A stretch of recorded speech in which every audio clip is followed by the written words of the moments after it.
Hei, salutare, prieteni! Ce mai faceți? Da, astăzi m-am apucat, azi dimineața adică, am filmat un joc pe telefon și n-a mers. Și acum m-am gândit ce aș face dacă aș face un vlog. Să strângem mai mulți abonați, cred.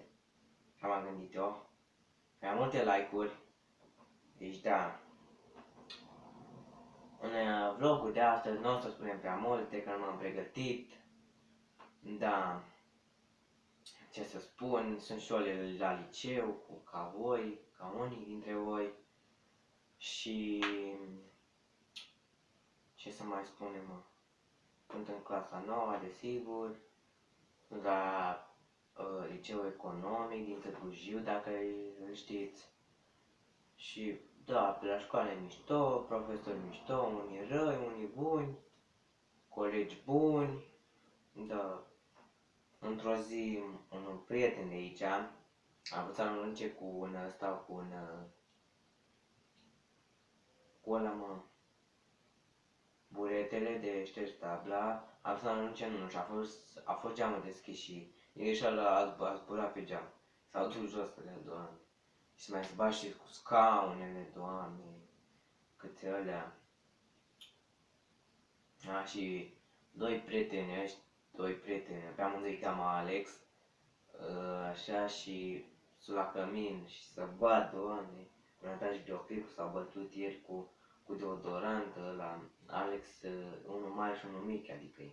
Deci da, cu deodorant, la Alex, al mare, l-a bătut cu deodorant, l-a dat cu spray, așa, până că s-a terminat spray-ul, Doamne. Și cu cuțitul, dar nu știu cum l-a bătut cu cuțitul, așa, nu l-a tăiat, Doamne. Deci da, cam așa se întâmplă în viața mea, de zi cu zi. De zi cu zi eu mă scol de dimineața la 7, de fapt am ore la 2, dar ce mai contează. Da, și uitați să vă spun să atingem cât mai multe like-uri și cât mai mulți abonați pentru această serie de vloguri, dacă o să fie. Deci da, așa ce vreau să vă spun. Deci mă scol la 7, dar am ore la 2, pentru că trebuie să stau cu verișorul meu, că e mic, are vreo 2 ani, aproape 3, face în februarie. Și verișorul meu a plecat la școală din clasa a doua, cu mamaia. Și da, trebuie să stau până scoală, Doamne. Și mi-au un somn și nu vreau să mă trezesc.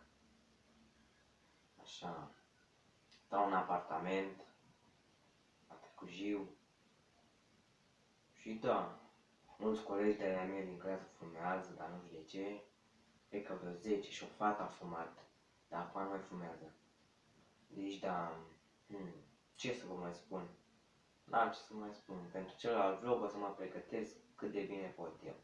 Deci cam atât cu acest episod de vlog, desigur. Nu uitați să dați un like, că dacă nu dați un like, să vedeți voi ce să pun de la mine. Așa, și altceva. Da, să strângem 50 de like-uri sau 100 dacă vreți, desigur. Băi. Așa, și mai mulți abonați. Pun pariu că o să strângă mulți abonați și multe like-uri. Până data viitoare. Pa, pa!